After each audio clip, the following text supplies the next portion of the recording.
Hello, fellow explorers. Welcome to Siren Soapbox. We are on a mission to explore, and this week we're exploring our local cryptids. Cryptids that are local to each one of us. So, a cryptid is an animal that is claimed to exist, but it's not really proven to exist. Each one of us did some research about the cryptids that seem to lurk in our areas of the globe, and we're here to tell you all about them. So tonight our soapboxes will be a little different because we're going to each talk about the cryptid in our area, and then we're going to have a little chitty chat about it, and then we'll move on to the next siren and the next cryptid. Yeah, that's all I got for you. We're going to get started. What was that? I said, I like it. I like it too. Let's do it. So, Sarah, let's hear about your cryptid. Well, I don't even know where to begin. Having recently attended a cryptid festival, I was definitely aware that there are a crazy huge number of cryptids in the world. We were told by some of the experts we met at the festival that each state has their own, so I thought, sure, I'll look up some cool facts about the cryptid of Kentucky. Well, after a couple of minutes on the internet, it became pretty clear that Kentucky is pretty much cryptid central. The first article I found was written by Andrew Henderson from the Lexington Herald, and he reports that there are at least 13 cryptids around me. He gathered his information from a book that was written by Ron Coffey called Kentucky Cryptids, Monsters of the Bluegrass State. Ron Coffey has apparently written several books on cryptozoology, and he's the co-founder of the Gateway Paranormal Society, which is based in Mount Sterling, which is literally right down the street from me, sort of. Now, not that the Paranormal Society itself is creepy, but the whole topic is pretty damn creepy. But anyway, I did a little extra research on a few of the Kentucky cryptids, and this is what I found. Let's start with the Pope Lick monster. Put a pin in the Pope Lick. We'll discuss more about that later. But anyway, the Pope Lick monster. This part man, part goat is sometimes just referred to as the Goat Man. He apparently lives under a railroad bridge that runs over Pope Lick Creek in the Louisville area. This guy is said to lure people onto the bridge by using hypnosis or voice mimicry so that they get hit by a train and are killed. Or they see him and are so freaked out that they just jump off the bridge. Oh my God, that is freaking terrifying. Or maybe he attacks with a blood-soaked axe. Ew. So not one of the friendlies, I guess. Legends say that he is a human-goat hybrid and was a circus freak that vowed revenge after being mistreated. Or maybe he is actually the twisted reincarnation form of a farmer who sacrificed goats in exchange for satanic powers. That feels like karma to me, Ben. Yeah. Well, good news is the rail bridge is still used, so I'm ready for a train ride. This cryptid is so famous that there's actually a 1988 movie based on him. Well, it was a 16-minute movie, but a movie nonetheless. The owners of the railroad weren't too happy about it, and despite warnings issued by Norfolk Southern, several people have died since while supposedly searching for the Pope Lick monster. So moving on from that guy, there's Bearilla. Not as much readily available dirt on this guy, but according to Ron Coffey, Bearilla actually looks like a cross between not a bear and a gorilla, but a bear and a wolf. He was first seen in 1972 on Nicholas County Road in Carlisle, Kentucky. Hang on. I thought for sure you were going to say a cross between a bear and Godzilla. Yeah. Opportunities missed. I mean, the name does not make sense. Well, apparently the first guy that ever saw him maybe mentioned gorilla, but they decided that it was a cross between a bear and a wolf. All right. The last sighting of this guy was in 1989 in Bath County in Kentucky, but there's not much else really on this one, which is not the case for the next encounter that I read about. Now, technically, the Kelly Green Men case of Hopkinsville, Kentucky, may not actually be a cryptid encounter, but more of an extraterrestrial encounter. But there was sure a lot of talk about it back in 1955. As the story goes, 5 adults and 7 kids living between the Kelly and Hopkinsville communities came to the police station claiming to have been attacked at their home by little alien creatures. This attack lasted several hours. The family held the creatures off with gunfire, but when authorities investigated, they found nothing except for the bullet holes in the home. Wait, question. Yes. Did the kids happen to not have their homework done the next day? Yeah, that's Did not mention that. It did, however, mention that alcohol may have played a factor. You know how they always talk about with car accidents that Yeah. alcohol did not play. Alcohol may have played a factor in this one. so.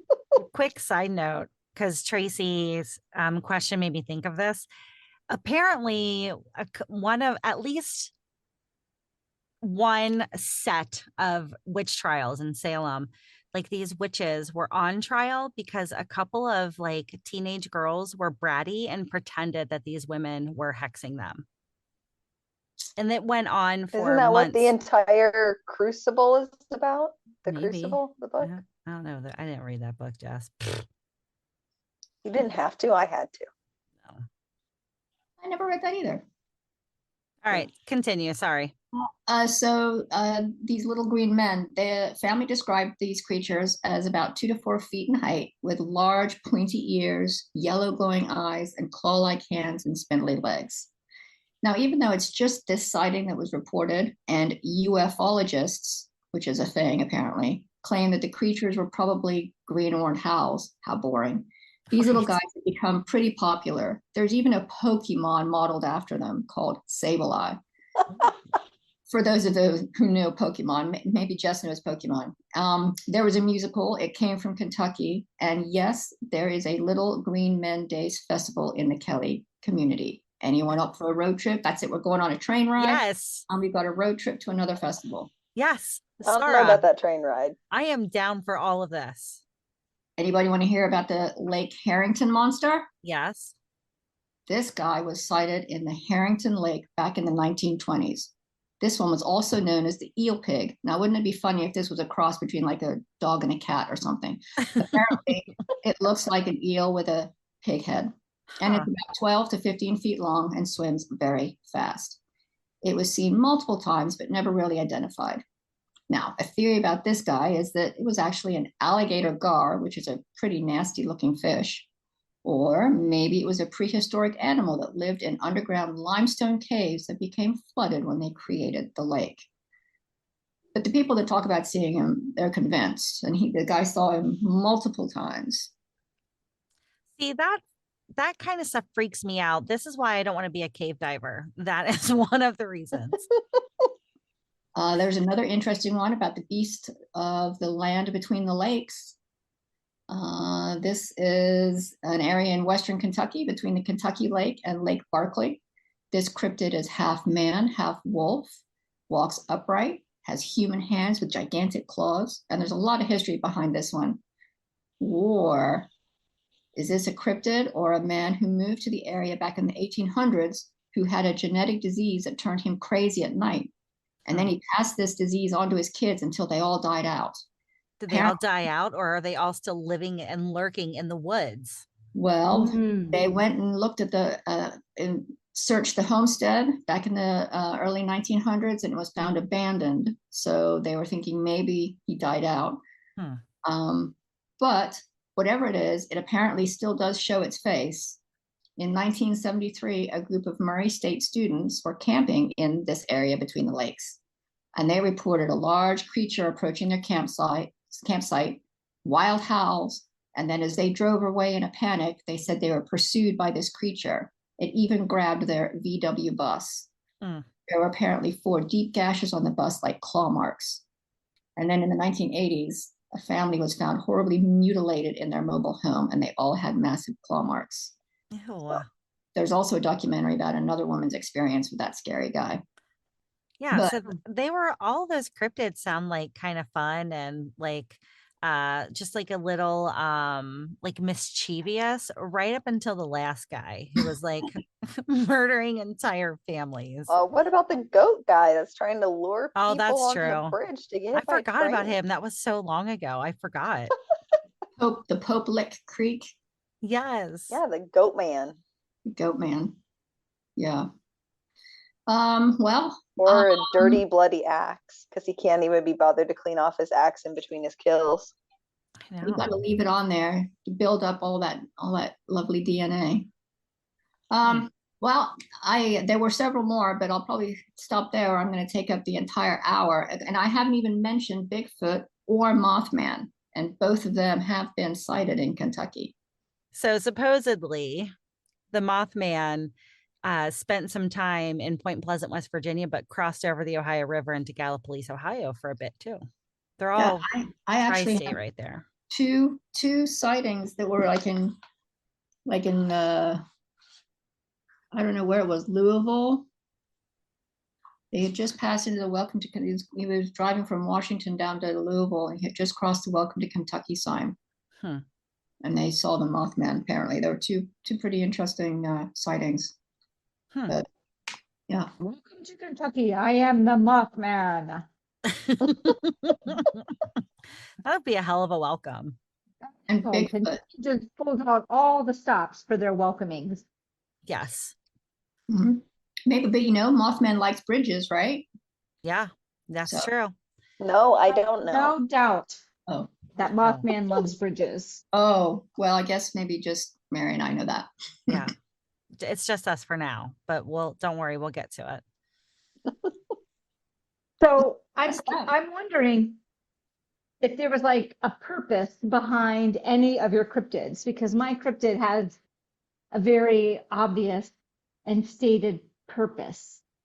Well, I don't know. That first guy, his purpose seemed to be to lure people onto the bridge, or do you Yeah. mean a much cooler purpose than just killing people? His purpose was population control.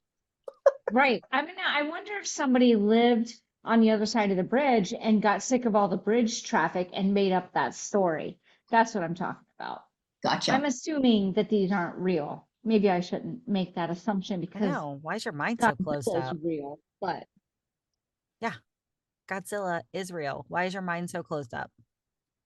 you said Israel. Godzilla is not fiction. Well, So, Tracy, why don't you tell us about your St. Croix cryptid?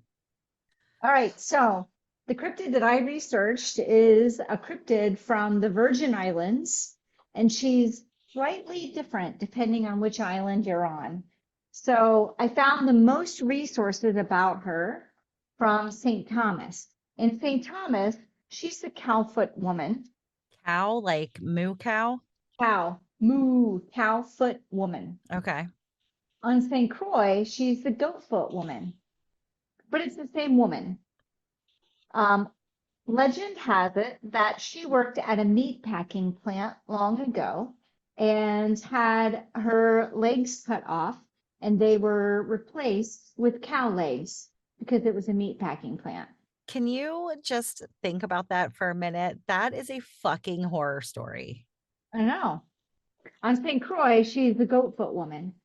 And yeah, her purpose, well, I'll get to her purpose in a minute.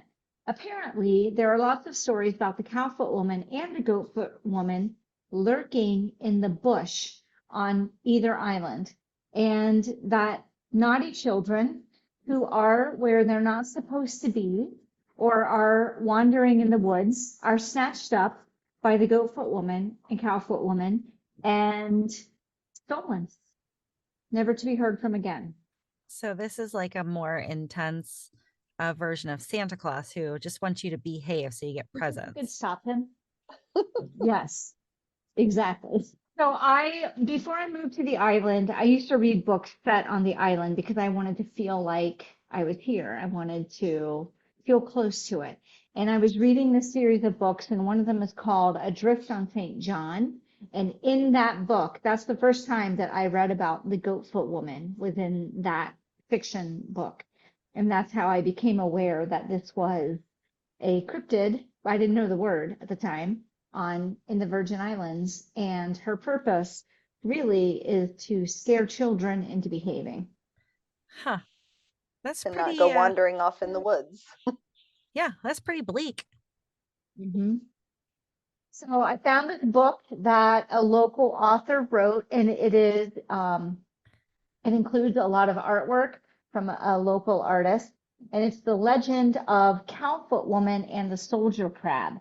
And this, in this book, this little girl and this little boy are walking to school and home every day, and it's about a mile. And at the time, kids did walk pretty far back and forth to school. In fact, they still kind of do here. And the girl would stop and pick flowers all along the way, and her brother kept getting annoyed because he just wanted to get home. It was close to a mile. And eventually one day in the story, the mom baked them some tarts, pineapple, guava, and coconut tarts, Yum. which is it's a big, delicious treat here on the island for sure. So the next time I come, I want one because that sounds delicious. Yeah, guava are the best, I think, but most people have their preference. And the boy was in a hurry to get home because he wanted to eat the tarts, but the little girl kept stopping to pick the flowers. And the message, so the boy leaves her when she wanders off to pick flowers, and the Cowfoot woman comes and gets her. And the Cowfoot woman tells her that if she guesses her name, she'll show her how to get home. And that every single day she gets 3 guesses at her name. And if she ever gets it correct, then the lady will show her the way home.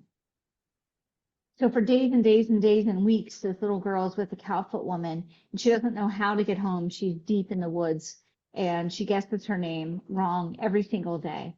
And one day the little girl is out getting water for the Cowfoot woman, and she meets a soldier crab. And the soldier crab sees her crying and asks her what's wrong. And the little girl tells him, and the soldier crab tells her the Cowfoot woman's name is the last princess of the Taino. The Taino are a group of people who used to live in the Virgin Islands. And they're like, I don't know, they lived here a long time ago. And when Columbus discovered the Virgin Islands, they were pretty much wiped out. So the story goes. I wasn't here at the time. Right. To be So you clear. can't confirm nor deny that any of that happened. That's right.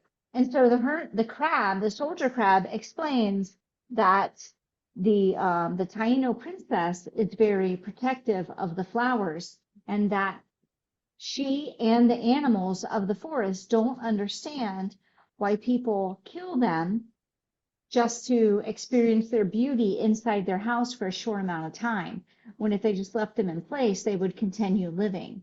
And that they felt that way about animals and flowers. And that's why the Taino princess, aka Cowfoot woman, was so upset and kidnapped her and basically enslaved her.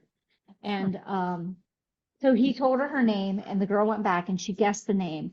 And then the Cowfoot woman was determined to find who told her name. And she eventually found the crab, and that is why, and she was swinging at the crab while he's trying to get into his crab hole. And that is why crabs wear shells.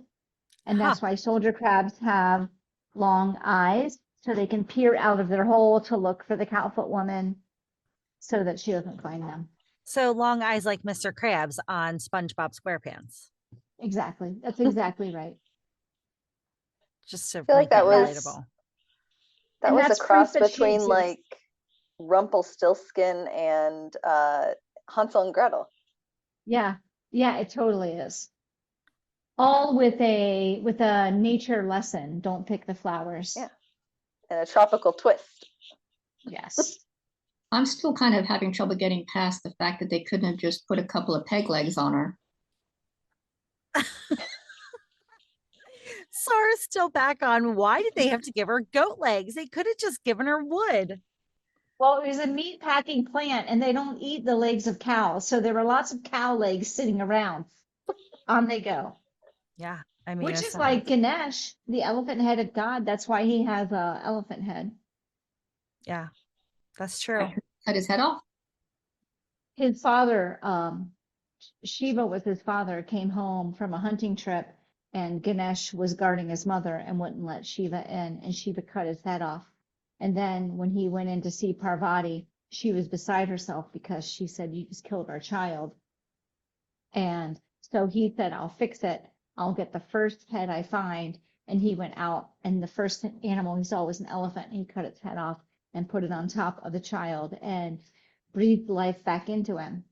And really, the purpose of that story is that that's when really Ganesh became Shiva's child, because Parvati had created him without Shiva when he was on a hunting trip.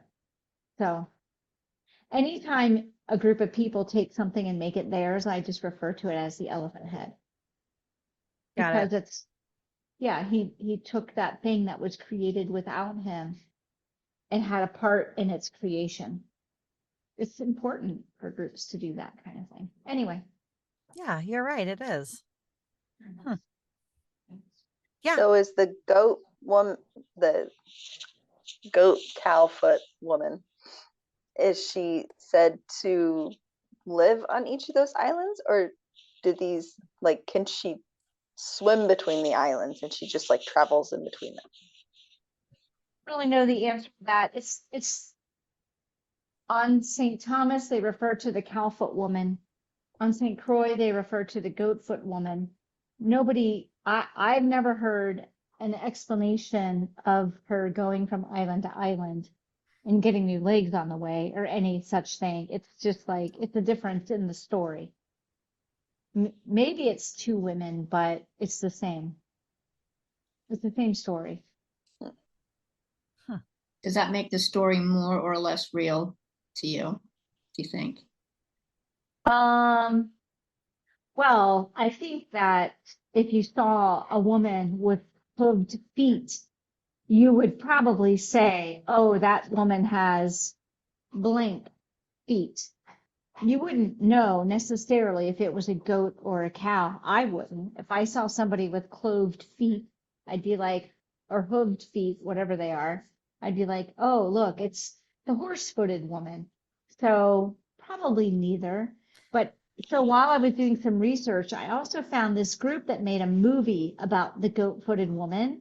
And all I could find was the trailer. I couldn't find the movie, but the trailer was pretty freaking scary. So it was these people in this abandoned house and they were taking selfies. And in one of the selfies, there's three of them. There's like a fourth woman behind them. Oh, And creepy. then somebody sees the selfie and they light a match to make it darker and they're looking around and she blows the match out and then you hear Oh, screams and creepy. it's pretty creepy. Mm. Yeah, I think that I want to see that movie, but it sounds creepy as hell. I don't know if the movie exists, but the trailer exists. I'll send it to you. All right. Mer, what did you read about? So I originally thought that I was going to do just cover Bigfoot. But Ohio is full of cryptids, just like Kentucky, it turns out. And Bigfoot, of course, is one of them. He's also known as Grassman, and the cedar bog monster is another cryptid that sort of like resembles Bigfoot. We talked about Mothman, said to cross over. Right up the road from me in old Loveland, Ohio, is the Frogman. Ooh. There are these creatures called melon heads. There was apparently a movie made about these guys too. They're humanoid creatures who, according to legend, may have escaped from the lab of a mad scientist. Ooh. They have like big, giant melon shaped heads. Then there are lake monsters like Lake Erie Bessie and the Charles Mill monsters. And then there's orange eyes. This is like a huge Sasquatch like creature with a gigantic glowing orange eyes. There's a 12 to 14 foot long lizard, the Crosswick monster. But I'm not going to talk about any of those today. Today, I'm going to talk about the Dogman. Now, Dogman, when you start searching for him, he's pretty much found all over the Midwest area, but he is pretty well known in Michigan. But he was also spotted in Defiance, Ohio on July 25th, 1972. And he was spotted by a railroad worker. A lot of weird cryptids on the railroads, huh, Sarah? This guy's name is Ted Davis.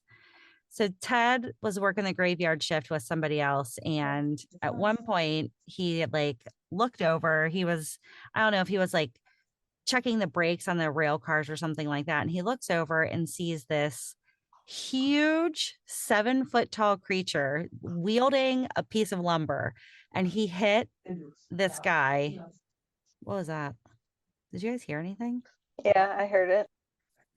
Was it my dogs wrestling in the background, or is it Dogman? Oh, maybe it is. Maybe they heard Mur talking about dogs Yeah. and it's getting them riled up. So Mr. Davis, he looked up and saw this huge 7 foot tall creature wielding a piece of lumber, and he hit him.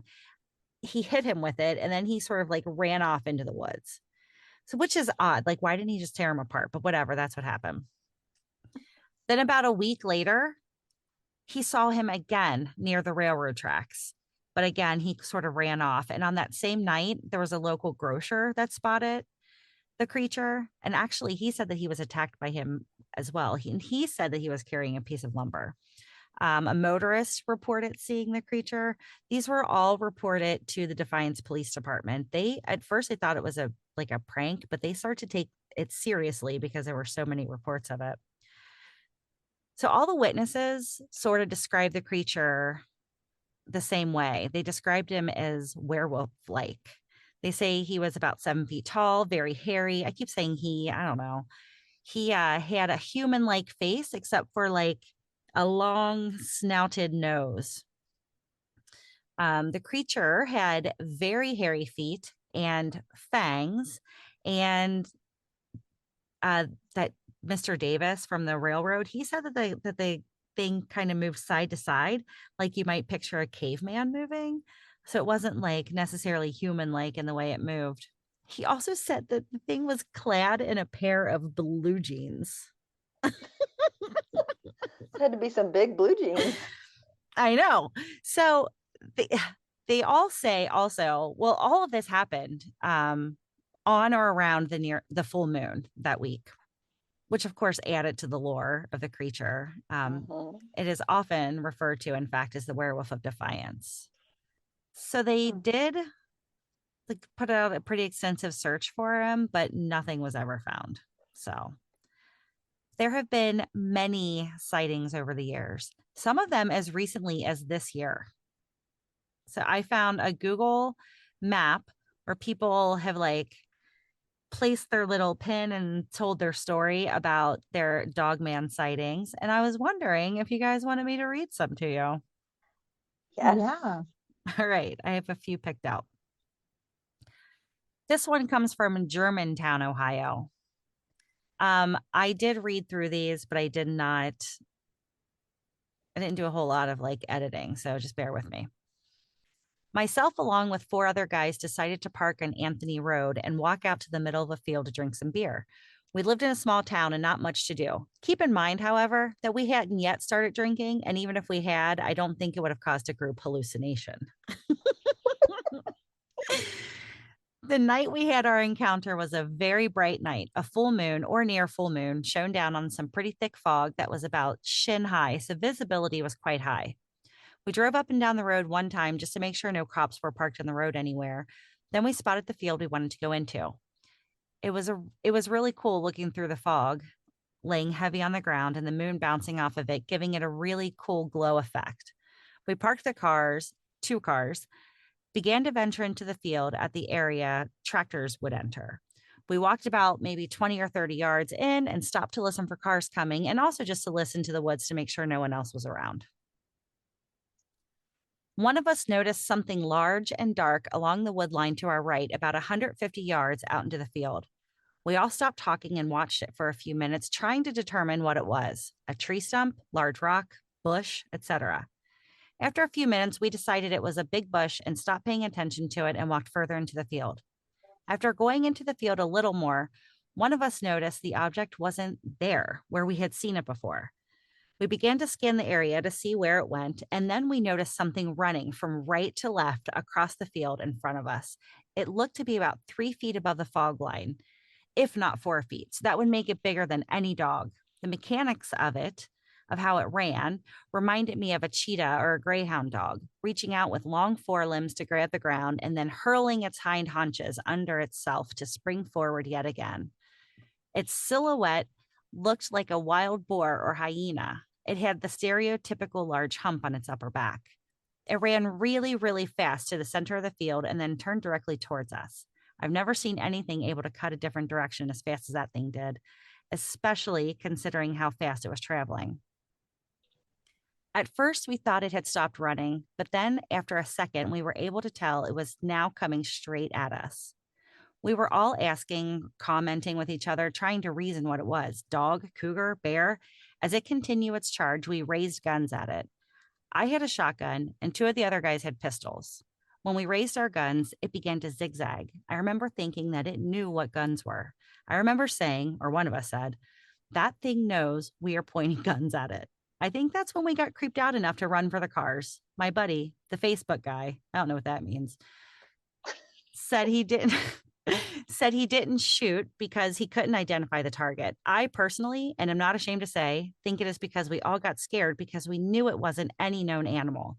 It was moving so fast that I thought if I miss or if my shot doesn't stop it, I won't get a second shot. Shotguns are only good within certain distances, and I didn't want it getting that close to me. As we were running away, my friend at the time fell into a groundhog hole, so I had to run back and help him so we could get into our cars. This is very dramatic. Very detailed really, too. really well written. It is. Like his description of that animal running, I could picture perfectly. Oh, yeah. Yeah. Given how fast it was running, I don't think it was really trying to catch us, or it would have. When we got to the cars and took off, I recall looking out the side window and this thing was chasing the cars. Once we got over the little bridge on Anthony onto Manning Road, we were able to get up more speed. I don't think it ever came out of the field or crossed the bridge, however. It's as if it just wanted to chase us off. It never stood up on two legs, and I didn't notice any eye shine. I think it may have been too far away when it started its charge to see the eyes. I can tell you that it was bigger than any dog and much faster. It was able to zigzag really fast like a rabbit. It was very jerky in its side to side movement, almost twitchy, I'd say. I got the feeling that it was so quick and agile that I might not be able to get a beat on it and get a good hit with the shotgun. As we were pulling away in the car, it's probably when I got the best look at it. It had odd body mechanics as it ran, and it reminded me of a cheetah, and I could tell the forelimbs were longer than the hind limbs. I couldn't see a tail or the shape of the ears, however. That's the end of the story from some person in Germantown, Ohio. Very common theme that these things like to chase cars. I wonder if people describe that to sort of give you a sense of how fast these things were. Maybe. Make their stories sound even better, that it was so fast it chased us in the car. Right. Let's see. I don't know when year that was. Well, here's one in 2004. Short and sweet. One night, I was out in the woods hunting around 1 a.m. and found this weirdly mangled deer carcass near a tree. About 1 hour and 50 minutes later, I was walking back to my truck when I saw that it was shaking violently, so I readied my rifle. I then saw that it was a bear-like creature shaking my truck. It stood up on its hind legs and growled at me before running off into the woods. When I got a look at the creature, it had long arms and its claws were around 3 inches long. It had pointed ears like a German shepherd, muscly shoulders and legs, and a wolf-like snout with a short nub tail. That was in 2004. Apparently, it does not like cars. Yeah, a lot of the descriptions I see of Dogman say that he's bipedal, which of course means that he stands on 2 friggin' legs. Unless he's running towards you and you're in the middle of the woods or middle of a field. Mm-hmm. So I'll put a link up to this Google map where you can find all these stories. Some of them are interesting. Some of them are really good. So Jess, what about your cryptid? So mine, as far as I can tell, are not as violent. So mine seem a little, well, the first one anyway. So there was one that I had already heard about, and it is called the Menehune, and they That live. Sounds really cute. Yes, they are apparently very small, usually between 1 or 2 feet, and they are very strong and they are master engineers. So they were the first inhabitants of the Hawaiian Islands, but were oppressed by the first Tahitian settlers that came to Hawaii. This caused them to go into hiding and live in the forests of the islands.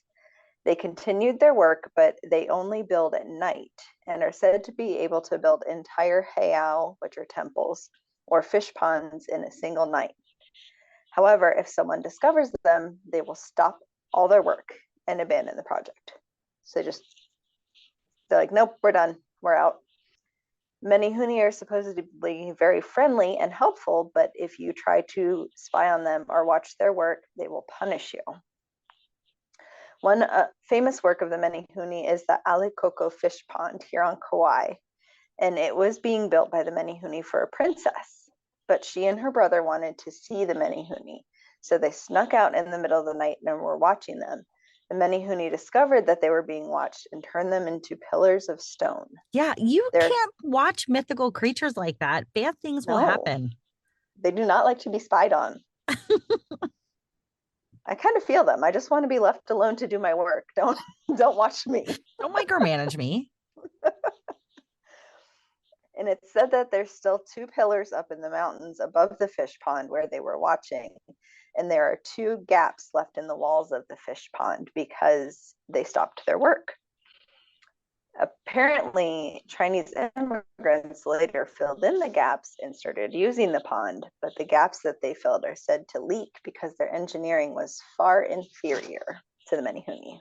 I have not been to the fish pond, but I think Ben and I are going to have to go take a trip there. And there's also on the south side of the island, there's supposed to be a irrigation ditch that they built that is also built by the Menehune. So I think that we're going to have to go check that out. The Menehune are giving me Oompa Loompa vibes. There's not really any like pictures that I have found, like, like statues and things like that, but the few that I could find when I was doing my research are basically that they're like kind of short and fat and they're always male, just wearing kind of like the like classic Hawaiian like loincloth looking thing, and they're shirtless. So I don't know, kind of like, I don't know, little elves or something maybe. Yeah, that's what I guess, they're giving me Oompa Loompa vibes, but I definitely was picturing little tiny elves, and for some reason they're green. So maybe they migrated from Hellier, Kentucky. Yeah, the little green man. Mm-hmm. Although, I mean, if they were green, it would help them hide in the woods. They blend in. Oh, that's a good point. the Kentucky little green man didn't sound quite so cute. Maybe that's where the 7 dwarfs come from. Maybe they're really from Hawaii. Oh, that's Is it 7? yeah. No, whiteness 7 dwarfs. Yeah. Yeah, there's 7 of them. Yeah. I mean, they're master builders, so it does say that they build canoes and stuff like that, so they could build boats and leave. Yeah. When they were being oppressed. Maybe some of them were just like, all right, well, we'll just leave. People talk about them. Like, do you ever hear people talk about them? So it was funny because I was actually asking my team, like, I kind of wanted to just like get what people's history and stuff like that are with the Menehune, like if they were told stories about them when they were kids. And basically everybody was just like, I mean, if you don't mess with them, they don't mess with you. And that was like just the end of it. Like, that's it. And then somebody on my team was like, it's actually the night marchers that you have to watch out for. The night marchers. Yes, this is one I hadn't heard of at all. So I was like, the what? And apparently the night marchers are more on the lines of the Rusty Elf cryptids. They are a little more dark.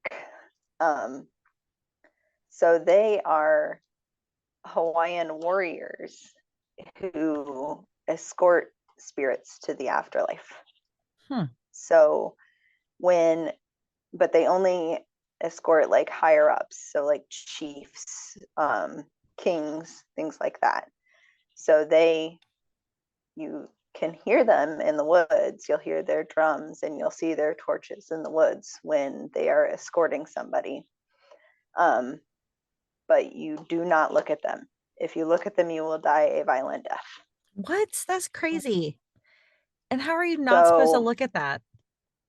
Medusa, if you you see the can't look torches at. or hear the drums, you just don't look. It's said that if they will ignore any obstacle. So like if there's houses or whatever, they will pass through the houses, and you just basically have to, if they come near you and you can't move away from them, you're supposed to just like lay flat on the ground with your face down and show respect and not peek. Well, I'm glad I learned And this lesson because I don't ever want to die a violent death because I looked at somebody. You would look at them because, well, you know, apparently if you, yeah, I mean, I would have trouble not peeking. Yeah. And so I guess if you plant tea leaves, tea plants around your house, it's supposed to keep them from passing through your house. Hmm. So I had been told that you want to have tea plants around your entire house to keep spirits out, but I didn't actually know it was specifically for the night marchers. And so we have tea plants. They were already around our entire house, but we were talking about moving one of them, and somebody was like, no, you can't move them. You have to leave them there. And I was just so like, oh, funny. okay. Huh. That's so fascinating. I just looked it up and it says they are the night marchers or spirit ranks are the deadly ghosts of ancient tribal Hawaiian warriors. Yeah, That's crazy. that is crazy.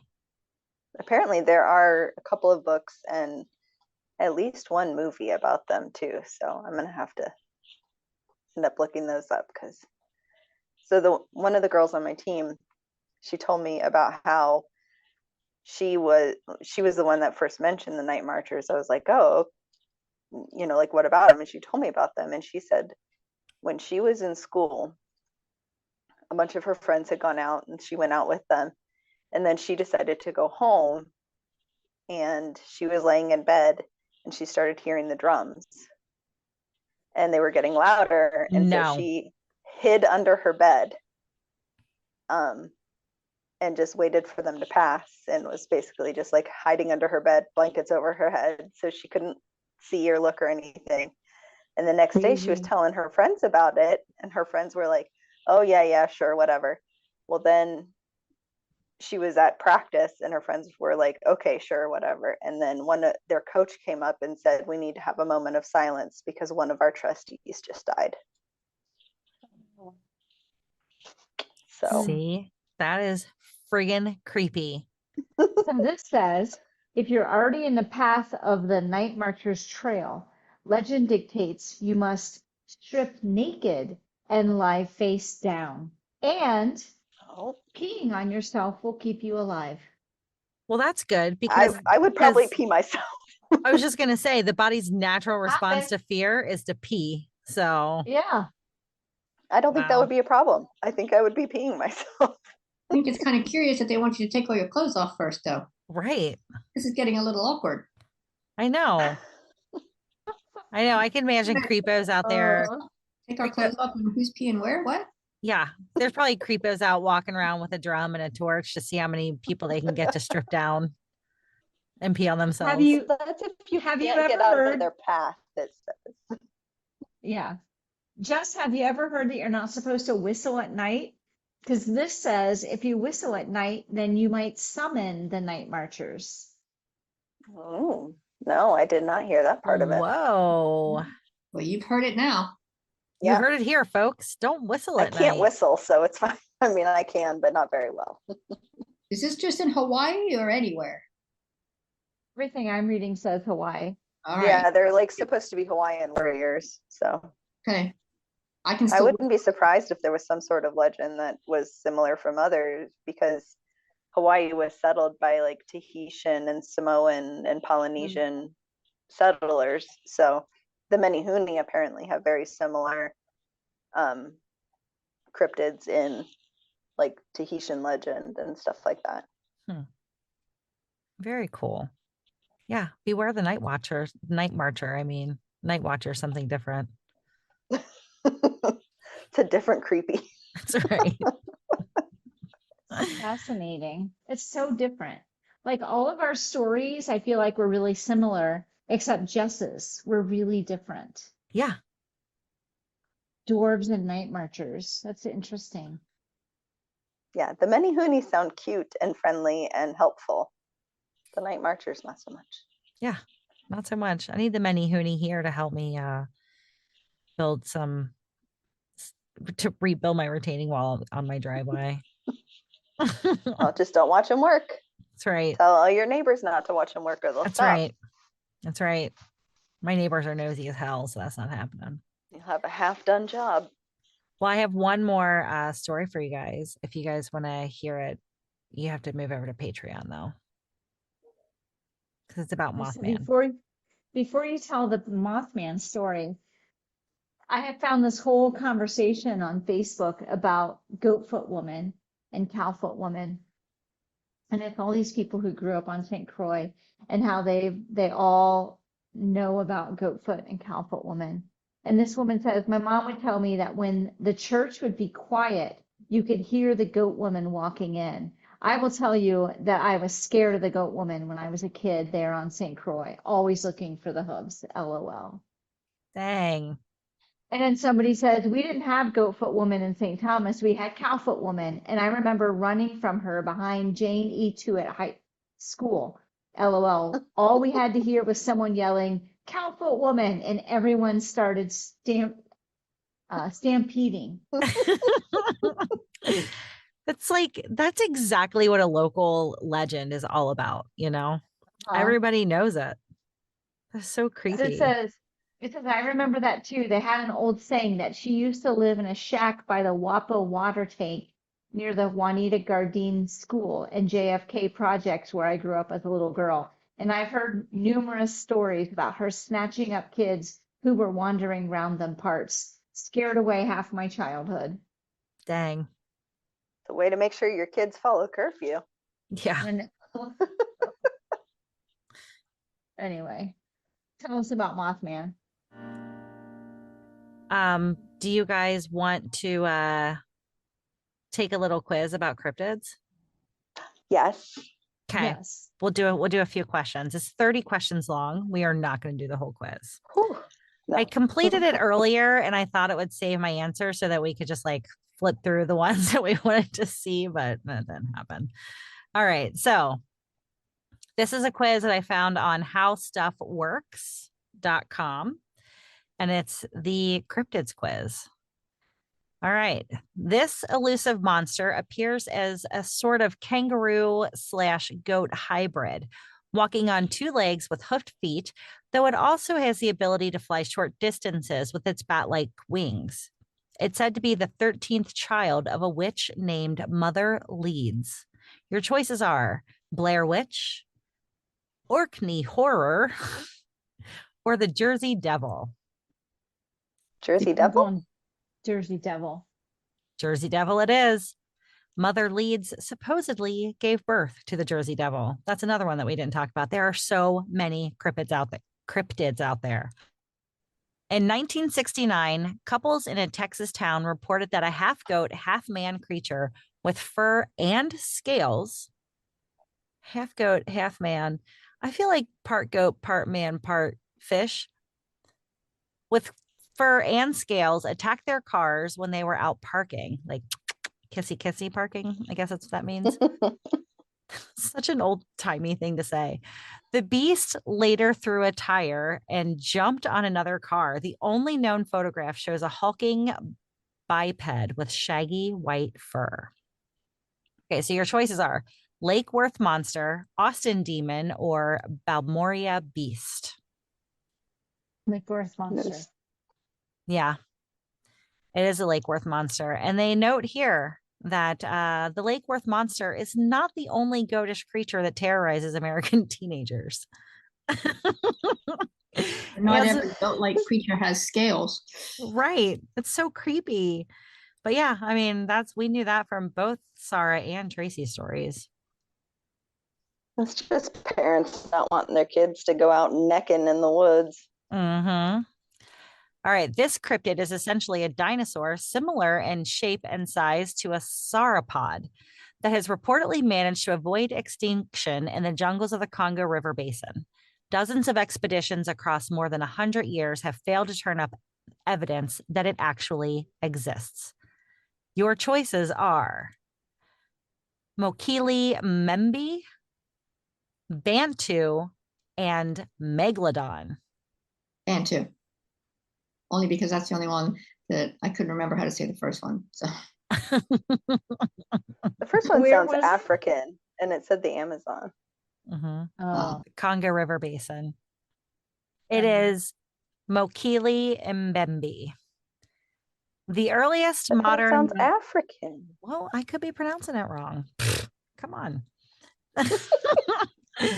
The earliest modern Mokele Membe expedition was in 1909. The most recent was in 2012, but there are no photographs.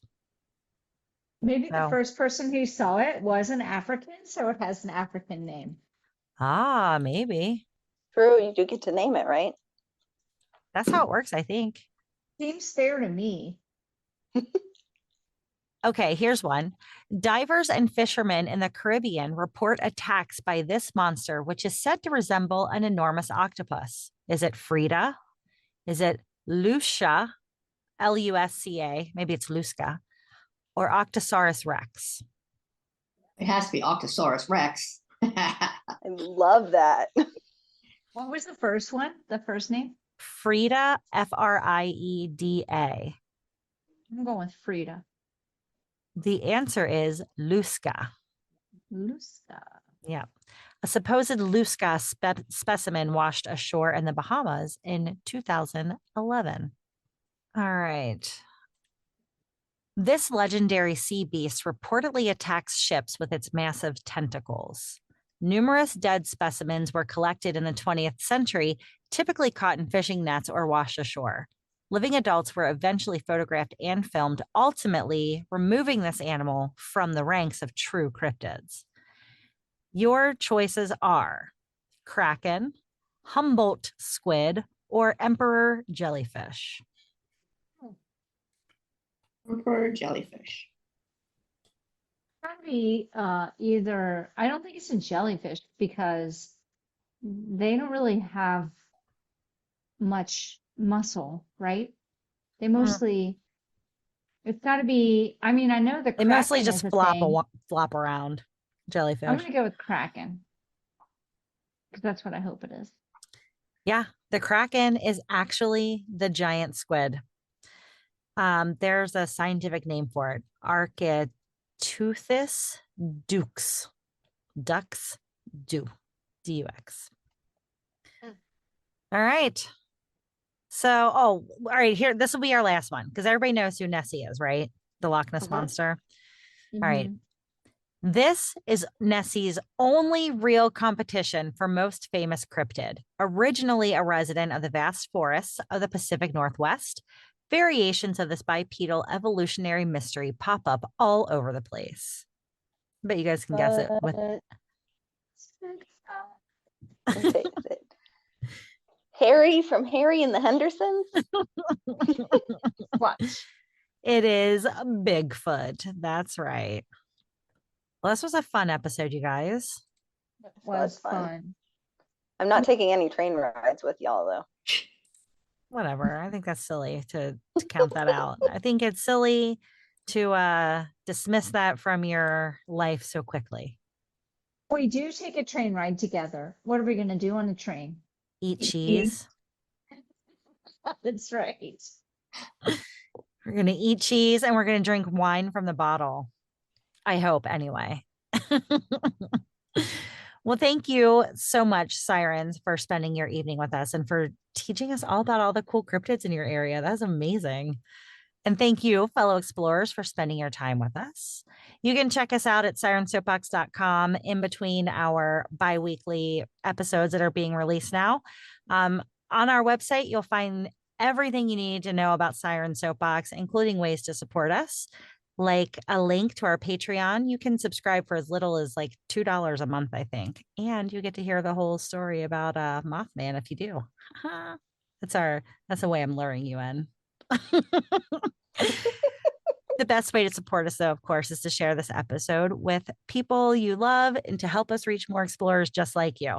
And until next time, dive in, stay curious, and be happy. You're luring them in like a moth to the flame. I'm luring them in like a siren with my siren song About a moth. about a moth to the flame. Thank you so much for listening to this episode of Siren Soapbox, and a special thank you to C Strings for providing our music. Snag their latest EP from iTunes today. Follow the Sirens on all the social medias, and don't forget to tell your friends about us. Like and subscribe wherever you listen to your podcasts. We'll catch you next time on another episode of Siren Soapbox.